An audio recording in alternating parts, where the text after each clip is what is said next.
gonna be met by a Huskar. What is this mid lane matchup? Oh my god, I'm looking forward towards this game. Flaming spears.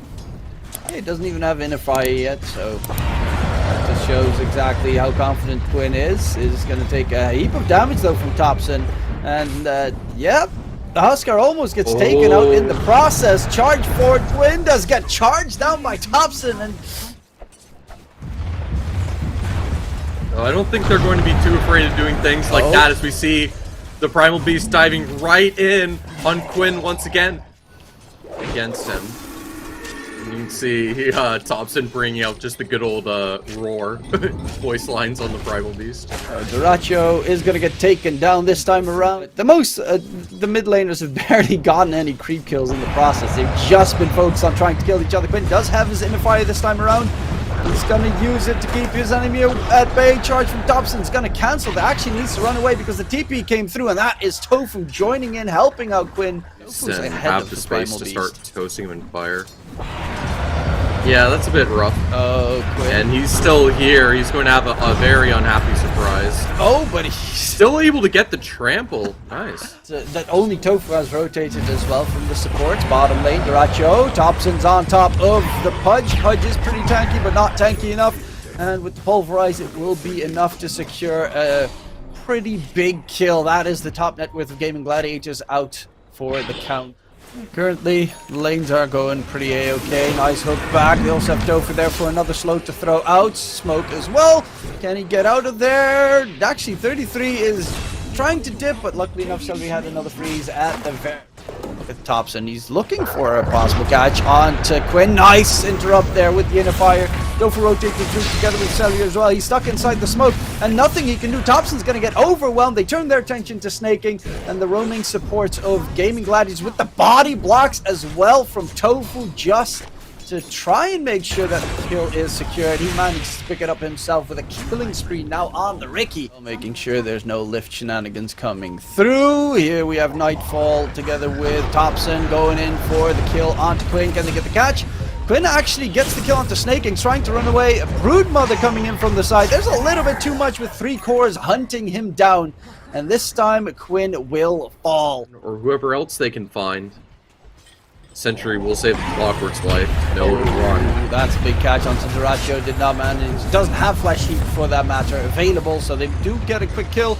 Just needs the silence to shut them down. No need to set it up.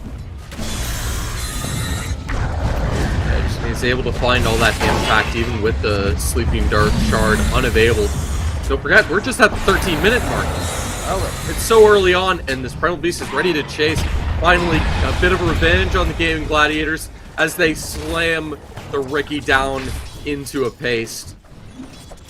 Duracho, he's got his axe fully done. Blink Dagger's going to be next. Hookshot comes in with the Metamorphosis on top. Duracho does not manage to stay alive even with the Ricky smokes. Topson doesn't even stop there. He charges right through, hunting for more blood. Able to get that free from going. You can see he's got that Manta. He's immediately going for that good old Scotty. And oh no, they're aware that he's trying to go for this on the Huskar, but he has a BKB, and the stun goes through. The follow-up with the silence with the Ricky, and he's denied his cheeky little play.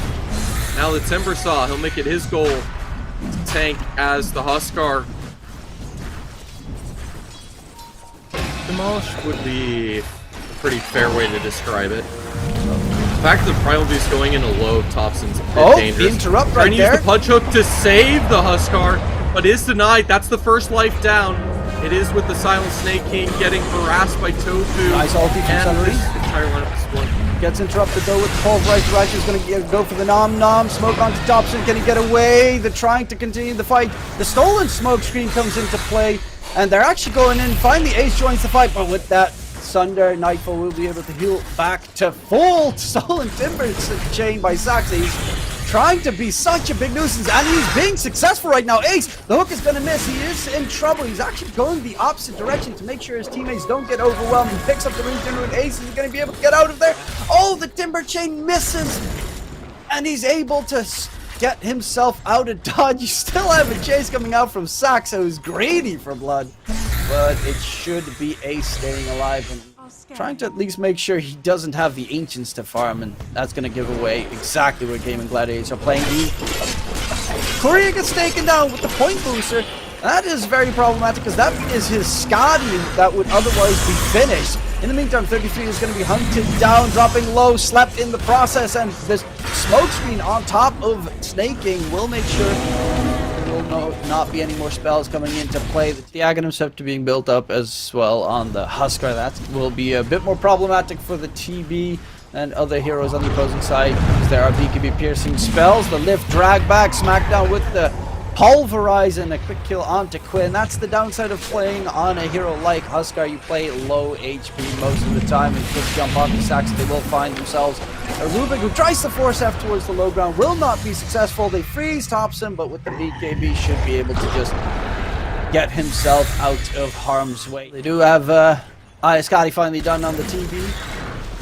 It's getting a little bit scary as well. Another sleeping dart comes into play. They're trying to go in for 33. Can they hunt him down? On the opposite side, there is going to be a metamorphosis pop.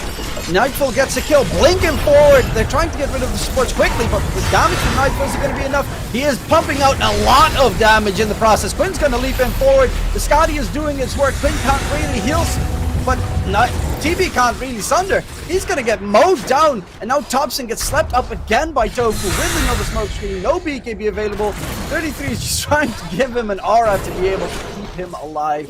That will be unfortunate for the side of Tundra.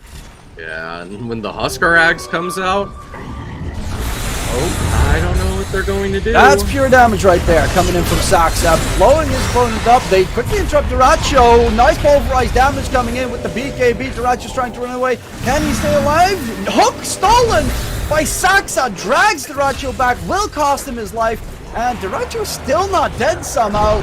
Gets the blink off a little bit further forward, but will eventually be overwhelmed. And right now, they do not have Quinn. They do not have Duracho. Is stealing one of the strongest, most painful spells this game. The Chakram, pure damage, something that a Huskar is really bad at. And speaking of which, he's going to get chopped down by Saxa. Just as that continues, they're going to go for more. No buyback available for the Huskar. Ace the BKB, can the Timbersaw get away? The Sniper comes in to make sure there's no more Primal on his tail. The rest of the team, can they catch up? It is 33, but he doesn't have any good control for the Timbersaw to take him down. I hear the nom-nom from the Dismember. Pudge is fighting in one different direction. Ace is going to go for the TP out. Can Ace get away? No, he cannot, because again, Saxa is right there when needed. Topson chasing for Duracho. BKB versus BKB. Hook comes back. Topson is running out of his BKB, but there's the army. The Spiderlings are charging in. Sari bought back in the process. They're going to spot out Tofu. Can Tofu get away? He does have a bit of an escapist movement, but the Vicky will be slept by his own dart. Double jump to the side, taken down in the process. Net worth has been nullified, and back to the Roche Pit, but this time Tundra go. Because you really saw it on that Timbersaw. He was hard to lock down without the Rubik there. And that's the only one that they really have for the lockdown. Speaking of which, the rock throw comes into play. Hookshot as well. The full control. The entirety of Tundra just surrounding Ace. Oh my goodness. This is a siege on the base. Oh, Gladiators, they don't want to buy back on this Tidehunter, but now, not the Tidehunter, oh my goodness. Saxa is so many nasty with that Rubik. They are some top tier substitutes. Nightfall, of course, with Betboom got first place at the Eastern European DPC. As an offlaner though, and now he's playing a safe lane. But they're going to go in with the axe. The taunt comes out. The control isn't going to be enough. Snaking's already dead. 33's on the run. The Brood Mother is going to get taken down. And is there going to be any more shenanigans? Yes, Saxa should be a third one to BB. Without the Terrorblade, they don't have much to fear. On the side of Gaimin Gladiators, Topson is going to get control. Doesn't have his BKB available, and that's going to be 4 kills for Gaimin Gladiators. The fact that Scotty isn't enough is a little concerning. Oh, Quinn. They're going to immediately go for this fight. Flopper has the vision for the Tidehunter follow-up, and man, the instant break, they're able to easily take Quinn down. No way for him to respond, and guess who doesn't have buyback as well? It's Gaimin Gladiators. The Huskar ulti would be perfect, because then he'd taunt himself, sort of. Keep himself occupied. They're going to charge in onto the high ground. Can they get the damage in? The break is there. The damage is significant. Quinn is being slowed down. There's a break stolen in the process. The charge is going deeper with the refresher used from Topson. Double kill secured. Dodson in the building. Nightfall trying to man fight up against the Ratchet. Does still have a Sunder available, but Topson's going to get control on the side. He got a little bit too greedy, a little bit too far. The hook comes in. Saxa is going to get control. Nice drag back out of there. The taunt comes into play for Quinn. Does he get the control? And actually Quinn is going to die. That's going to be a dieback as well. Ratchet with the buyback. Hook back onto the high ground. Timbersaw needs to disengage. They bought back en masse for the Gaimin Gladiators side, but they will finally get themselves in control. The Aegis is going to get popped in TV without the Metamorphosis. Is no TV no longer. The X comes out immediately, and finally they do manage to get the kill secure, but it did cost them 3 buybacks and a dieback onto Quinn. Dire's top tower is under attack. Yeah, and that's a bit concerning. How do they break through him? That's going to be the challenge as they take this team fight. They're going in. Nightfall with, again, the BKB pop going in, but the Aeon Disc pop by Duracho. Is it going to keep him alive? No, it's not! Oh, the refresher! Duracho is going to try and stay alive for a little bit longer. Gets the blink back! The refresher keeps him going, but the rest of the team is in trouble because they do not have their Pudge available anymore. He cannot do much except for hook Quinn out of harm's way. Ace gets the kill on snaking in the process, but they're chasing for more. Saxa with the control. Is it possible to keep them at their back in arms? It will be a 2-for-1 trade. Again, Metamorphosis was used, but he did buy a refresher on Nightfall, so he has another meta available. All the refreshers and the Aeon Discs used on the Pudge, he is unable to stay alive and gets broken through. Now the Ricky forced to buy back, and they are going to try to turn Nightfall, this around. Able to break pace, and oh no, they see the Huskard, they see Quinn. They will back away even with the slow. Oh, run, Piggy, run! The slowest Piggy the world has ever seen, and with that Sleeping Dart, it's very problematic. Duracho has a hook available if he gets the lucky one, should secure a kill, but they're going to back off. 33's not there. That's what the focus is. He TP'd back to oh base. Boy, they're pushing in. Oh, good sentry, able to get to sleep early, but it forces the blink out. They're able to expose this Ricky, and now we start from what could be Duracho, the last team fight. But he's in trouble. Duracho is going to get controlled up. The fight goes onto the side. Quinn is already dead. No buyback available for Quinn. They tried to keep their heroes alive, but Duracho, what might it have cost? It might have cost them the entire game. Duracho is going to get overwhelmed. Does also not have a buyback available, and he's still on the dieback timer right now. 1,000 gold off of it. Tofu, the man that got caught, cost them so much. 3 deaths without a buyback available. But there is no buybacks available, and they don't really fear anything at this stage. It's just going to be the defending game coming through. And the second set of racks in favor of Tundra. Joe will be respawned because he's 800 gold away, and he will not get it back in time. They're actually going to go in onto Quinn, who's going to get broken. Quinn, the 4 staffs do it. They keep him alive. No, they do not. The Husker is just easy fodder. And with that Metamorphosis, they should manage to most likely get themselves at the very least Megas, if not more. They are keeping the TV occupied quite significantly, though. Nightfall. They're able to keep this fight going for so long. Oh, the lift up, drag back, the damage is immense, and counter. The ace kill has been secured. A 7-kill streak, that's how long he's been alive, has come through, but he was the one with a buyback available. Duracho is going to go in onto the TV. Nightfall, can he get the Sunder off? He does get the full Sunder off. Heals back to Ace's full HP. Duracho with the pressure has to run away. No buyback on Ace. Charge forward to Topson. He's going to get the pulverized smackdown coming in. Lotus was too late. And they find Duracho, no buybacks available, and it seems no chance available here for Gaimin Gladiators. So, without the substitutes, Gaimin Gladiators stomp Tundra. With the substitute subs, they managed to take game number 1 against Gaimin Gladiators. Definitely am feeling Gaimin Gladiators draft this time to be a reasonable amount stronger. I don't see any reason that can't be brought out to keep things nice and spicy. Well, do you want to keep things nice and spicy? Don't forget to press the banner below the stream to get yourselves a $15 in regards to being called the pub star, because he tends to just want to run you down every single time. Oh, that's a nice catch. Bottom lane Snaking's going to get taken down. Good bushwhack. Toxa in the meantime just got hooked again. And that is going to be 3 kills for Gaimin Gladiators to make sure Quinn does handle his lane superiorly. 33 is going in on Dyrachyo. The damage from Gaimin Gladiators is not enough because the healing from the Broodmother is up to snuff. Drag back as well. They're going to surround Celery. Can they get the kill secured? The chase should be more than plentiful, and Celery on that Crystal Maiden will be taken down. Saxa with a double kill. Burst damage coming out from the Pudge is great, but then Insatiable Hunger Heathen comes out, and then it gets really dicey afterwards. Towards mid, a lot of damage coming out onto Quinn. Double damage, gets picked up by Topson. This is very scary for Quinn. He's going to get taken down. The Bushwhack comes in a second too late. And now the 2 supports are going to hunt down for Saxa. They do have the slow Tofu. Can they take down the Rubik?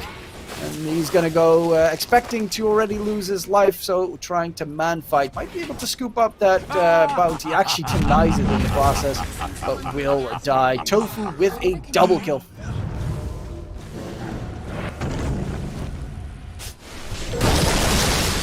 Oh.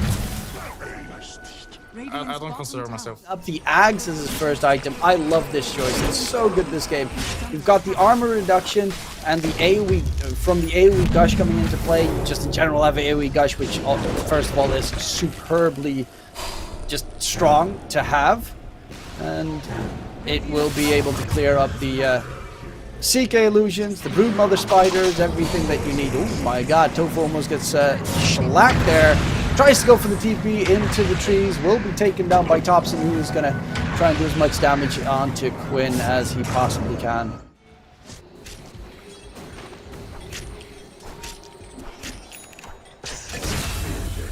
Radiant's middle tower is under attack.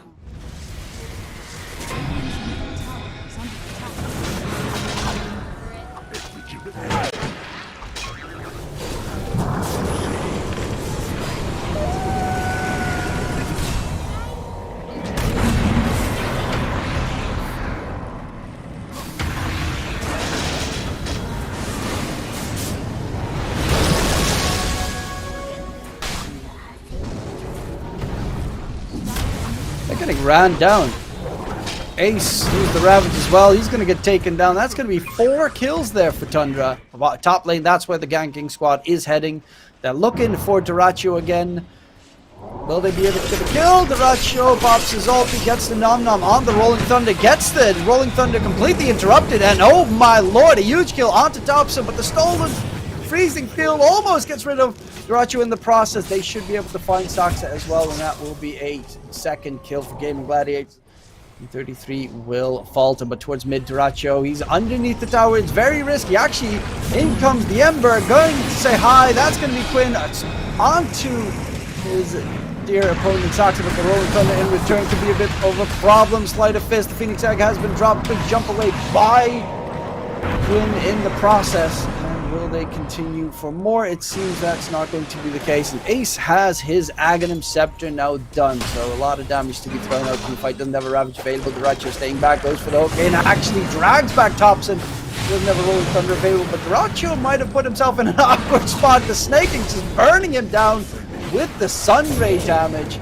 Quinn has fully healed up. Can they get the catch onto Topson? It seems that will be the trade-off. Again, Dyrachyo falters. Does have his BKB available, and Nightfall has not really shown his face that much just yet. Dyrachyo, though, will be jumped here in the bottom lane. Does have his Ag, so you can see a lot of damage in return coming out. Oh my goodness, that's without the illusions. So thankfully, they'll keep that similar idea in mind, so they'll take the contact in a little bit late towards mid, and that's a beautiful combo into the Pango. But again, the Phoenix with the mech from the Broodmother, it's enough sustain. They saved the Pangolier, and he's rolling in, and that's going to be a taken out Pudge. That's going to give these Broodlings to be able to hunt down and try to find some chase. They want to take out the Pangolier. Oh, but there's again, a CK with the Phantasm. Spirit, and that is a deleted CM. Yeah, that's 2 kills without the Pudge. They're not as safe. Quinn misses the Fire Remnant to the high ground, but he is going to try and disengage. Ace blocks any entry, any chase coming forward, and it will be a fallback by the side of Tundra. You know, I saw the Terrorblade having to go for the Silver Edge despite how much damage he can find. Oh! But it's not going to be that case. Oh, what a clutch. It's just going to force the Rolling Thunder. That can be spammed. and they're going to use that to go for this Pudge instead. Suddenly, it's an entire Tundra lineup, a stun combo, this Pudge unable to escape, the CK able to confirm it, and man, this position 1 unable to find anything on the Gaimin Gladiators. Even the Crystal Maiden's freeze is very hard to deal with if you can't get out of that spot. But they're going in, and again, Topson charging forward. The Ravage is blown, but it catches the backline. However, the Phoenix comes just in time. Duracho is going to get the nom onto Topson, getting the kill secured. Topson just going to barely survive, rolling thunder through. And now they need to again disengage on the side of Gaimin Gladiators. Actually, 33 is going to be left behind alone. They even find Snaking on the side. 33 is trying to look at that sustain coming out from the Brood Mother. Is it enough to keep him alive? Yes! Or no, it just barely will mean his death. Yeah, they need to bulk up on Gaimin Gladiator's side. Duracho is going to get caught out again. That is his 8th death this game. It's such a poor game. He's unable to contest. And they're setting up with this Silver Edge. That's going to be a super dead big Ravage play coming out. Duracho jumping in. Space. Gets the catch. Topson has a Rolling Thunder available. Duracho's BKB might end soon enough. They're going to continue forward, and that Rolling Thunder came in at the end of the BKB. Duracho is going to get forced back to the other side, taken down in the process. But there is still Quinn in the fight. They get a pretty decent catch going forward onto 33. Topson's trying to get the stun lock onto Quinn. Quinn's actually in trouble. Quinn is dead. Big smack coming out from Nightfall. The Aegis is going to get popped. Celery with the freezing field onto Topson. But the bash in return means Celery will be found out, and it is disaster for Gaimin Gladiators. The break comes into play. Ace slowed down. The basher going ham onto Tofu. And that's a full team wipe soon to be happening. I don't think that they're going to stop, and indeed they're going to get them all destroyed. It started so well. And even finding the opportunity later to take out the Ember. I was thinking like, well, you just take out the rest of the team. What the Ember is going to do, he doesn't have a team behind him. They'll just take out the Ember anyways. The CK has enough lockdown to nuke. The fact that he has a Mage Slayer and the Silver Edge provides so much damage. You go back to another fight in the man fight, and that Phoenix stun goes through. The Ember's too low. The CK should be able to easily lock him down, but just barely the escape comes through. They're trying to That's not going to stop the chase. Rolling Thunder in again. Going to get catch. Ace is going to get slowed down, but Duracho is the big target that they want to lock and load out of existence. The bounces are superb. Duracho is stunned up again. 3-second CK stun. Going for more. Quinn's going to get bashed up by Topson. Oh my and god! Topson is on a roll. Mega kill streak on the Pango, and I guess I stand corrected with my prediction here, because it looks, Trevor, like you are going to be right on the money. These towers are non-existent. They're trying to use the Ags with the Gush on the Tidehunter to deal with the Broodlings. I mean, it does work. Smoke up on Gaimin Gladiators side, see if they can get a catch. And start off an engagement with a man advantage is what they're looking for. Topson is the one that they almost always jump for. And this time it seems they might be able to kill him off in time. Snaking at the end, this gets it popped. There's no buyback available coming through. They don't have an invis detection here. Charging forward, the CK going for more. The Phoenix Egg gets dropped. They're going to try and right-click it down, and the Phoenix Egg of Snaking is finally taken care of. Quinn gets his second kill because of it, but they're looking for more on the high ground. They're looking for the Rubik because he's doing so much. Oh my lord! Ace gets destroyed by Nightfall. Rachu tries to eat his way to victory, but that's not going to be coming through. Nice bushwhack stun to keep them alive for a bit longer, but they are on the run right now, and Quinn's being chased by Saxo, who stole the Fire Remnant. It's not going to stop the CK from silver edging through. And they have the gym. It's on the Ember Spirit though, so this Pudge is going to be a free snack. This CM has no movement. They're able to pop the Aeon Disc, but that just means the Phoenix is going to be like, okay, I'll just go the egg, force you guys back even further, harass you, leave you back in your spawn. And that is where they should be pushing it out momentarily. And Gaimin Gladiators are possibly looking for a fight, knowing that they're completely spread out. They're expecting it to completely spread out. They get the 2 supports, and that is pretty big because the Phoenix Egg is no more for that engagement. They have Ace with a refresher as well. So, you know, what better situation? 20k net worth lead. Oh, the stun. BKB's on cooldown. Oh man, they don't have any way to pierce the BKB. That's the one good news. Backline They're able to front. have this counter initiation following up the CK, but he's just staying alive. Gets the Phantasm off as well. He's trying to go in onto Ace, who does get stunned. Nice jump further forward, but Senri gets destroyed by the drag back. Duracho is trying to manfight, but Nightfall still has an Aegis available as well. Topson, no Rolling Thunder, but the BKB in the middle of the fray. They buy back onto both Duracho and Senri to continue this fight. Duracho jumping in with the dismember, but gets bashed up by this Topson swashbuckle. They have very little left from the tank on Gaimin Gladiators. The Sunray healing is going to be pretty substantial. However, Duracho, can he get himself out of there? It seems that that's possible here. Topson's going to go for the chase. Topson will actually be a little bit deeper here. Swashbuckle back. They find more kills going in. Nightfall does not fear death. It. Nightfall wants to get the Silver Edge break in, but it's instead going to have to go for Duracho. Duracho broken in the process. Drag back again, and Nightfall does not care what you're doing, because he's just smacking away onto his opponents. Just smack, smack, smack. Going in for more. Buyback comes out. The question mark! Oh my god, the emo question mark thrown out there. Oh, that is just Nightfall BMing to the max. Sunray will be plentiful, and they're continuing this fight. Can they keep it up? It is very unlikely, and it looks with the Rampage of Nightfall and Topson to be able to take the series. Well, Armlet might have done more damage to that team fight